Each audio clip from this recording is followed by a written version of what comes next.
പാട്ട് പറയുമ്പോ പറഞ്ഞാ മതി. ആട് അങ്ങോട്ട് കേറി പോടി. ഇതെന്താ ആടൊക്കെ നല്ല ചന്തം വെച്ചിരിക്കുന്നു ചാമിക്കുട്ടി. പിന്നെ ചന്തം വെക്കില്ലേ? ഇന്ന് ഏതാ ദിവസവും? ഇന്ന് ആയില്യോണ്. ആയില്യോടല്ലേ? നാളെ മകം. അപ്പൊ രാവിലെ എണിച്ചിട്ട് എന്തായാലും അവറിനെ നാം കുളിക്കാത്തുമ്പോ അവറിനെ അങ്ങോട്ട് കുളിപ്പിച്ച് അരിക്കുറിയല്ലേ? അരിക്കുറിയാണ്. അതോ റേഷൻ കടയിൽ നിന്ന് കിട്ടിയതൊക്കെ പച്ചരിയല്ലേ? കണ്ടമാനം പച്ചരി ഇഷ്ടം പോലെ പച്ചരി കിട്ടിയിട്ടുണ്ട് റേഷൻ കടയിൽ നിന്ന്. എന്നാ പിന്നെ അതിന് ഒരു പിടി എടുത്ത് മരുമക്കളുടെ അടുത്ത് അരച്ചു തരാൻ പറഞ്ഞ് അതിനൊക്കെ പാകം പോലെ അരച്ച് കുളിപ്പിച്ച് കണ്ടാ ചെക്കൻകൂട്ടിന്റെ കൊമ്പിലും ഒക്കെ വരച്ചു കൊടുത്തതാണ്. അത് അവർ അങ്ങോട്ട് പുകയാണ്. അപ്പൊ നാളെ മകുവല്ലേ? മഞ്ഞക്കുറി പിന്നെ നാളെ ഇതേപോലെ കുളിപ്പിച്ച് മഞ്ഞക്കുറി ഇടണം.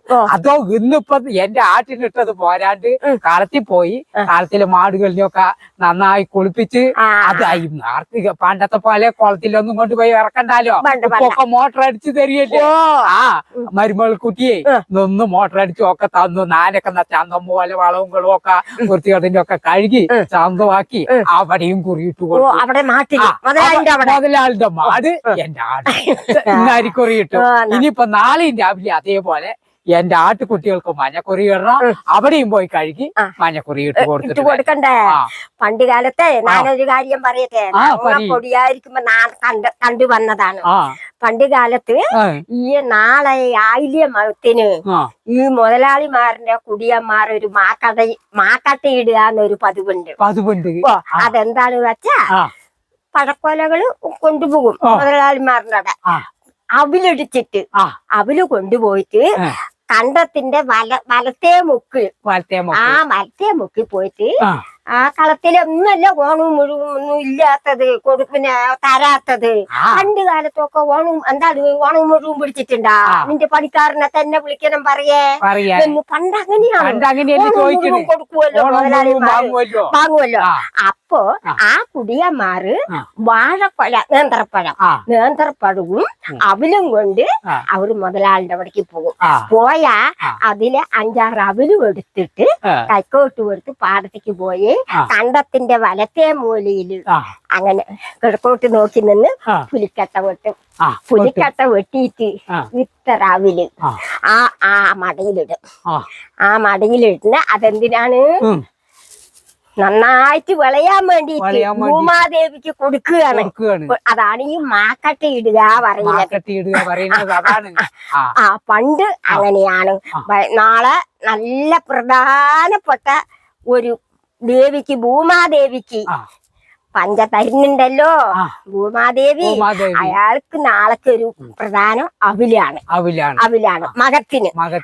അപ്പൊ മുതലാളിമാർക്കുണ്ട് അവിടെ അങ്ങനെ ഒരു ചടങ്ങ് പണ്ട് കാലത്ത് നടന്നിട്ടുണ്ട്. ഇന്നൊക്കെ അതൊക്കെ മാറിപ്പോയി. ഇന്നിപ്പോ കൊയ്ത്ത് തന്നെ മുഷിയനാണ്, നടുന്നതും മുഷിയനാണ്. അപ്പൊ പണ്ടത്തെ കാലത്തെ പോലെയൊന്നും അല്ല. എന്തായാലും അതിന്റെ ഒരു ഓർമ്മയില് നമ്മുടെ നാട്ടിൻ പുറത്ത് ആയില്യം മകം വന്നു കഴിഞ്ഞാ ഇന്നിപ്പോ അതിന്റെ ഒരു അടയാളം കുറിയിടലാണ്. ഇപ്പൊ എത്ര ആള് നാം കനാലിൽ വരുമ്പോ നോക്കുമ്പോ ചോദിച്ചിട്ട് പോയോ എന്താ അത് ആടുകൾക്കൊക്കെ കുറിയിട്ടിരിക്കുന്നത്? അപ്പൊ നിങ്ങൾക്ക് അറിയില്ലയോ ഇന്ന് ആയില്യം ഇല്ലേ? ആയില്യം മകൻ കന്നിമാസത്തെ ആയില്യം മകം ഇത് പറഞ്ഞ് ചോദിച്ചിട്ട് പോയതാണ്. അത് കുറിയിട്ടപ്പോഴല്ലേ ഓർമ്മ വന്നത്. കുറിയിട്ടില്ലെങ്കിൽ ഓർമ്മ വരും. അപ്പാണ് ചില കാര്യങ്ങൾ അങ്ങനെയാണ് ആളുകളെ ഉണർത്തിക്കൊണ്ടുവരുന്നത്. ചില ചടങ്ങുകളാണ് നിങ്ങളിപ്പോ പറഞ്ഞ പോലെ.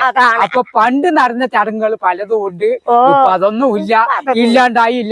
എന്നിട്ടിപ്പോ ചാവിക്കുട്ടി ഇപ്പൊ മുതലാളിന്റെ അവിടെ പോയി ഇന്നിപ്പോ അരിക്കുറി മാറ്റിനിട്ടിട്ട് വന്നില്ലേ? എന്റെ ആടിനെ പോലെ തന്നെയല്ലേ അത് തരുന്ന പാല് നമ്മ കുടിച്ചു വരുന്നതല്ലേ? സൊസൈറ്റി പാല് കൊടുത്ത് അതല്ലേ നമുക്ക് അളന്ന് വരുന്നത്. അത് തരുന്നതാണ്. അപ്പൊ ഒരു തരത്തിൽ നമ്മ കുടിച്ചു വരുന്നത് ഏത് ആടും മാടൊക്കെ ഐശ്വര്യാണ് വീട്ടില്. അത് വേണം. അവരൊക്കെയാണ് സ്വത്ത് മുതലായിട്ട്. ഇന്നും പേരമ്മക്കുട്ടികൾ അടുത്ത് വരുന്നില്ലെങ്കിലും എന്റെ ആട്ടുകുട്ടികൾ അടുത്ത് വരുന്നുണ്ട്. ചാമിയേ പറഞ്ഞിട്ട്. അതാണ് ഏത് പേരക്കുട്ടികൾ അടുത്ത് വന്നില്ലെങ്കിലും ആട്ടുകുട്ടികൾ അടുത്ത് വരുന്നുണ്ട്. ചാമിപ്പ അതിന് വരി വിശക്കുമ്പോൾ കത്തുകയാണ്. അപ്പൊ അങ്ങനെയാണ് അതുകളിനെ കൊണ്ടാണ് പോരിയാടുന്നത്. അപ്പൊ കൂട്ടം കൂടി നിൽക്കാൻ നേരമില്ല. ആരെങ്കിലും ഒക്കെ തൊടിയിലൊക്കെ കയറിയിട്ടുണ്ടാവും. അപ്പൊ രാവിലെ മഞ്ഞക്കുറി ഇടുന്നത് നിങ്ങൾ കണ്ടോളെ. എന്റെ ആടെ മഞ്ഞക്കുറി ഇട്ടിട്ട് ഇതേ വരിയായി വരുമ്പോ കണ്ടോളെ കേട്ടോ. ആട്ടിക്കൊണ്ട് വരുവാ ആട്ടിക്കൊണ്ട് വരാം. ശരി അപ്പൊ വൈകി മോന്തിയായി പോട്ടെ.